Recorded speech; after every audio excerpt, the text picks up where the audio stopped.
damage to the foundation would be heartbreaking. The damage to the cause would be catastrophic. You know, I referred to Michael Holiday as a pickpocket in an Armani suit.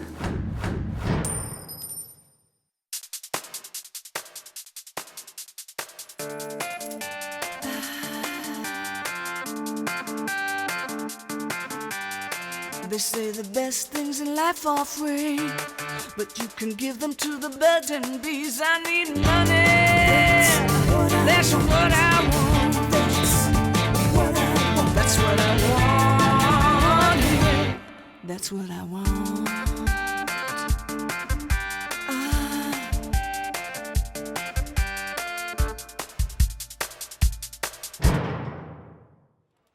Hi there, I'm Tom Natchu. Welcome to Fraud Squad TV. With all of these get-rich-quick schemes out there, it's hard to spot that individual who's outright lying to you. Finish this line for me. If it seems too good to be true. That's right, it usually is. But if we know this, how is it that so many of us supposedly smart people get caught by someone's lies when it comes to money? Well, the answer is simple. Fraudsters have perfected their techniques to find our weaknesses.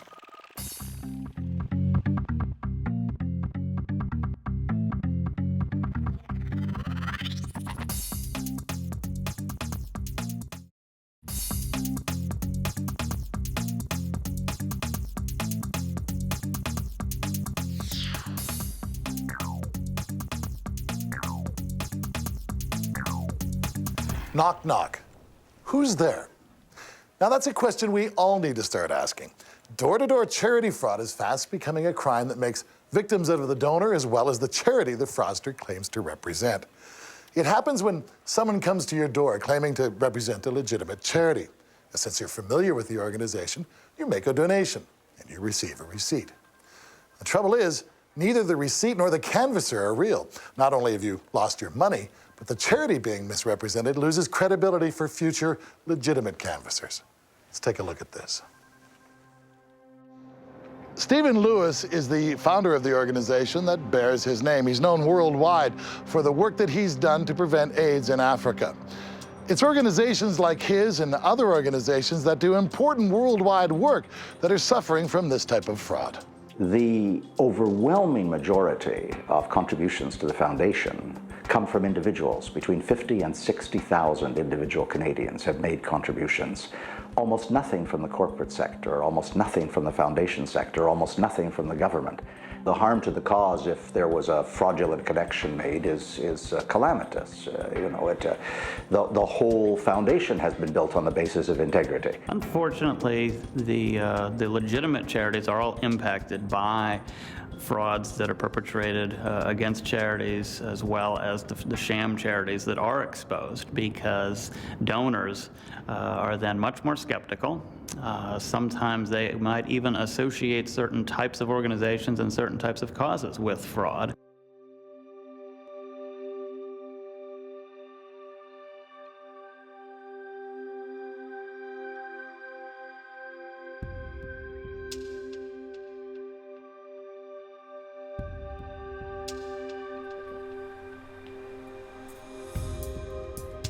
One of our donors called us and let us know that someone had come to them and asked for money on our behalf.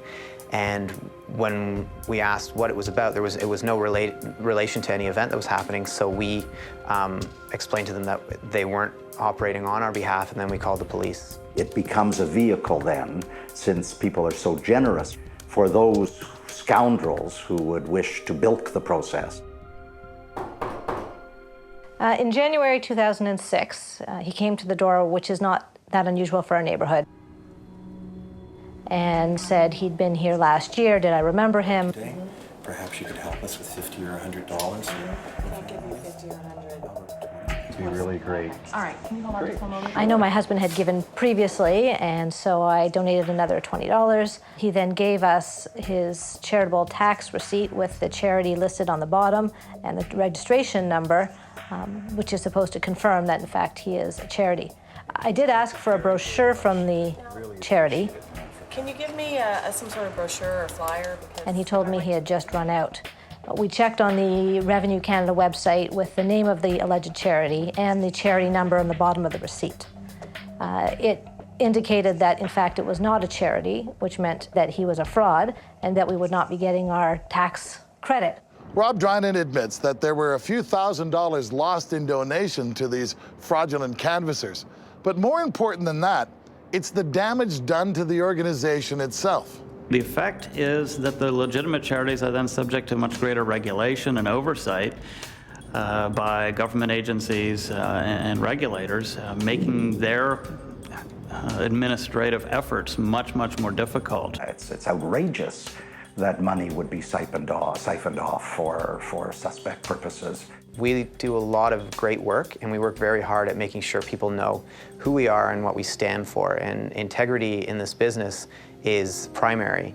And when someone goes and uses your name and takes money from someone, that donor doesn't receive a tax receipt, doesn't receive a thank you letter, it undermines everything that we've been trying to do. Okay. Well, thank you very much. It is a white-collar crime in the sense that he hasn't physically hurt people in the community. However, he has hurt the charities who are trying to raise funds legitimately, and he's also hurt the individuals from whom he's taken money. So what should you do if a door-to-door canvasser comes to your door and claims to represent a charity? I would suggest, if you don't know them, don't give them cash. You could choose to write a check to them, or better yet, you could get their name and go onto the organization's website. The majority of organizations have websites that you can donate on, and make a donation on behalf of that person. My wife and I are careful. We demand to see the identification, and we authenticate it. You just have to be on guard all the time. Fundraising is everything to us. We don't receive any government funding, so the only money we have to operate on is from donors themselves. Since being defrauded, we no longer donate to people who come to the door. The damage to the foundation would be heartbreaking. The damage to the cause would be catastrophic. They say that charity begins at home. But when someone comes to your home claiming to represent a charity, it's down to you to show the due diligence to make sure that you and the charity aren't being defrauded. Craig Hannaford, with 25 years in law enforcement and the president of his own security company. When the girl guide comes to the front porch, she's wearing a uniform, and that's why I buy her cookies. In fact, I buy a lot of her cookies. But almost every weekend, there's more and more people at the door asking for money for charity. How am I to know the legitimate ones from the illegitimate ones?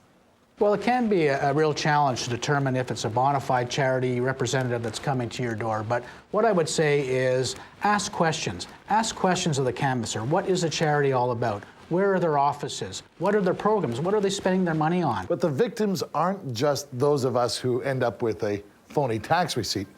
The victims can be really the charities. Lots of us want to give to charities. How do we do that? Well, it can be an easy trap. You can call the office of the charity to confirm whether that person is actually a bona fide canvasser for that charity. If you get a phone call from a charity, check the charity out on the internet. Ask them to mail you the information so you can review it. Don't impulsively give to a charity. Research the charity to ensure it is legitimate. If the charity or the canvasser is pressuring you to make an on-the-spot donation, you should be suspicious.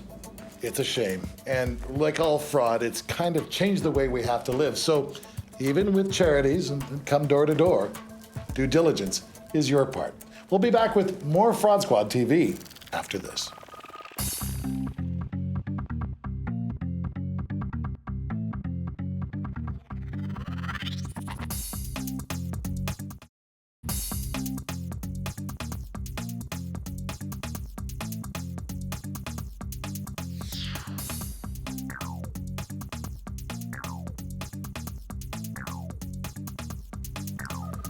How do you know when to trust an investment broker?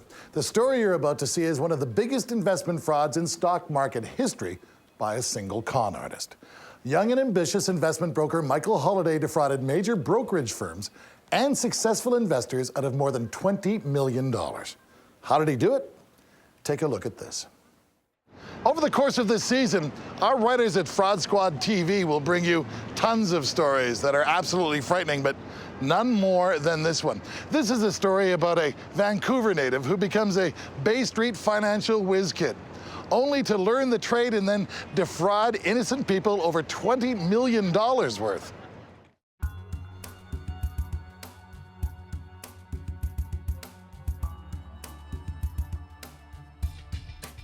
I referred to Michael Holiday as a pickpocket in an Armani suit. With Michael Holiday, it's as if they took every aspect of investment fraud and put it into one personality. That is, that he used every tool in the book to become successful.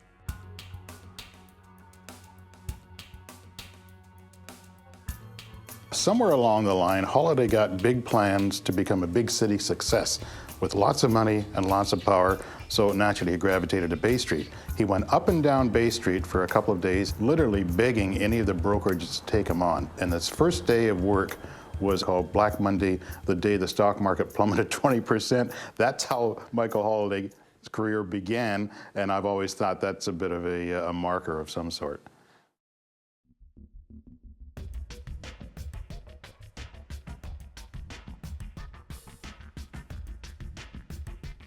Holiday is the type of person that you would meet on the street who is a very calm, cool, collected individual. Probably one of the most dangerous people out there with respect to these types of crimes. Yeah. How does a scumbag like Holiday weave such a perfect web of deception so as to suck his victims in so quickly? One of the things about these fraud artists is they're not great geniuses. Everyone I've looked at, including Holiday, have essentially used very simple devices, all of them built on trust, and this is the important thing to remember. He was working for one of the major investment dealers. I knew it wasn't a fly-by-night brokerage firm. In my job, I was traveling about 10 or 12 trips a year, so it was very good for me, the amount of business travel I was doing, to have somebody that I could trust. And he explained that because of the fact that I was away so much, that the moves in the market were time sensitive, and because he couldn't always reach me, would I be prepared to give him discretion to trade when he saw it was appropriate? We're going to get you to sign one of the documents here and one under. Fantastic. When will I get the rest of this money? When you get the rest of this money. According to government figures, Canadians lose $5 billion a year to this type of fraud. Americans lose $1 million per hour to investment fraud. How do otherwise intelligent investors consistently fall victim to these high amounts? Everybody does have an element of greed within them.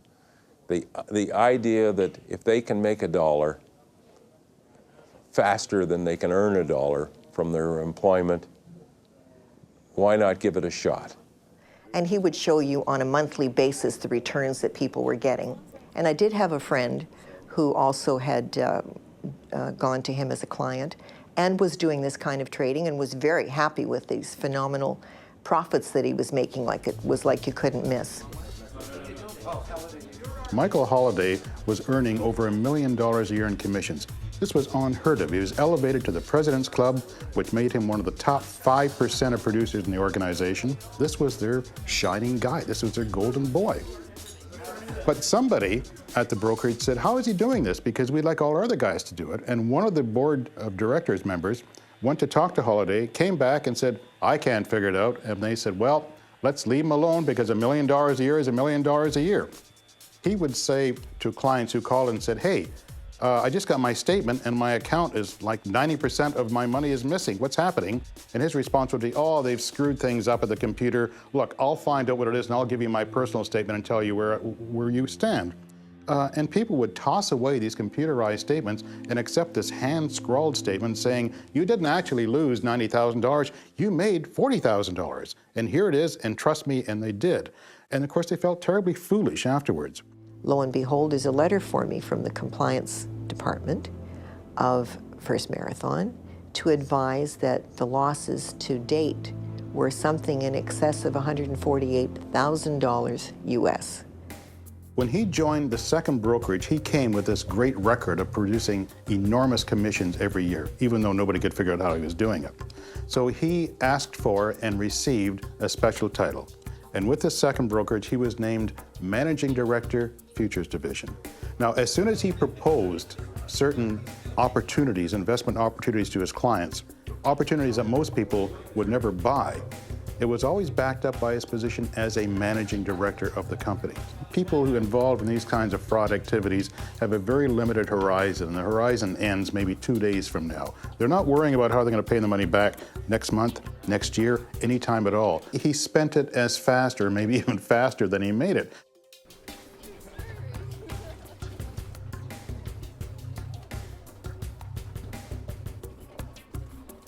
It wasn't long before I guess they had enough complaints from other clients who were getting nervous. And what he was doing was just shifting the money around from one client to another. That over his period of about 3 or 4 years, he stole something beyond $20 million. And when he was finally caught, there was nothing left. The worst horror story to me was that his wife's sister had given birth to twins, and they died just shortly after birth.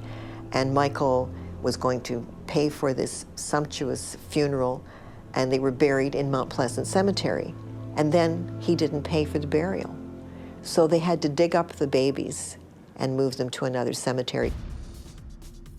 It didn't seem to bother him that what he was doing with people's livelihoods and life savings resulting in ruining families, breaking families down, and people considering taking their own lives.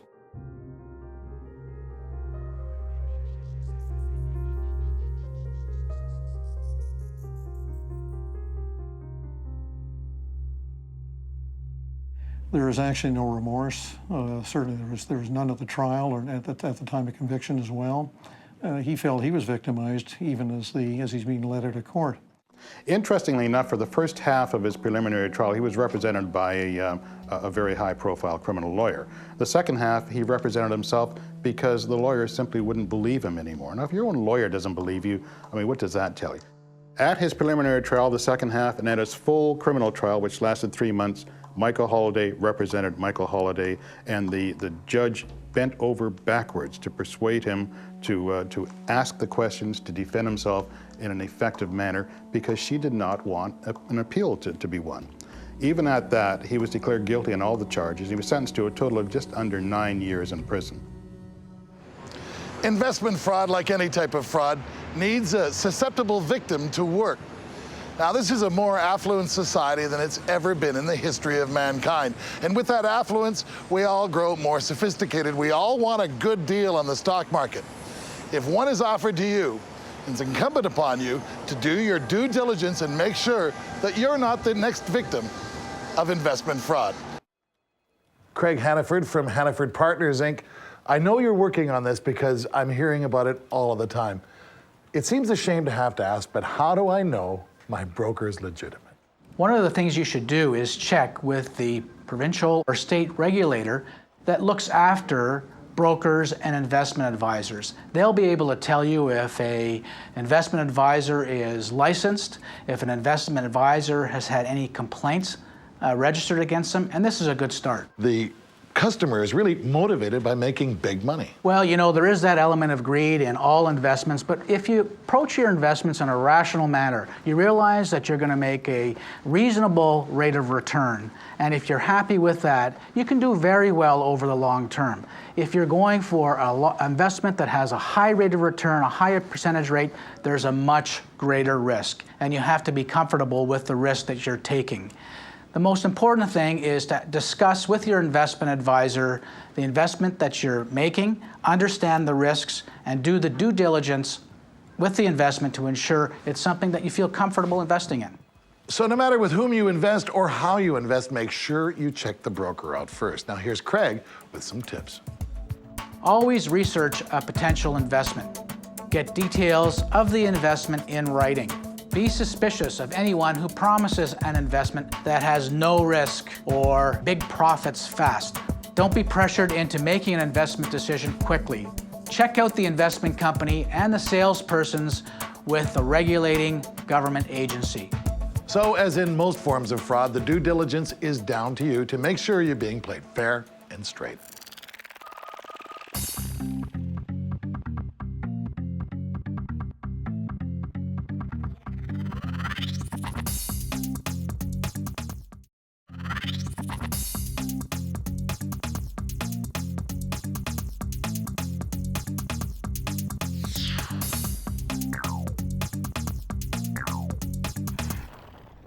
Have you or anyone you've known been the victim of a fraud or a scam? Well, unfortunately, many of us have, and we need to take better care in protecting ourselves.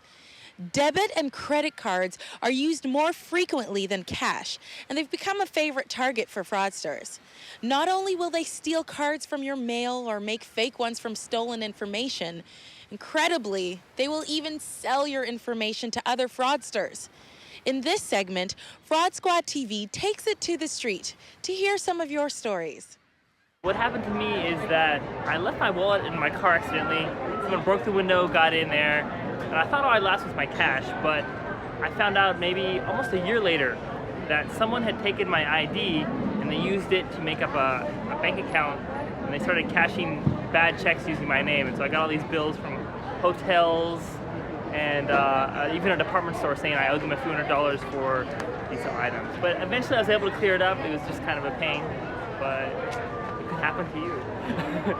I was going to the bank to get some money, minding my own business, and somebody approached me in the parking lot to give me some coupons for an all-you-can-eat restaurant. Got the coupons, paid the $20. It's supposed to be a major discount.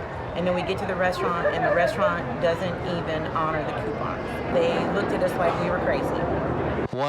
A month I did not get my Visa bill in the mail, and I called them up and asked them to send me a copy, which they did. And then the following month, I checked my accounts, and there was $4,000 missing on my account, that had been spent on my account on that card.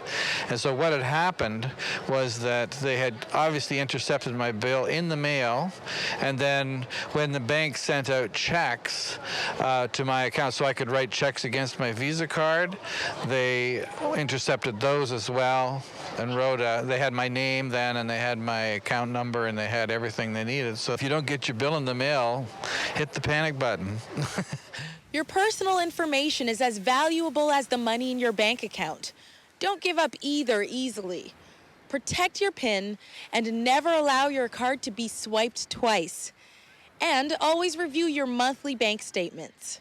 I'm Naomi Joy for Fraud Squad TV. Thanks for watching. Join us again next week for another episode of Fraud Squad TV. Let's fight fraud together.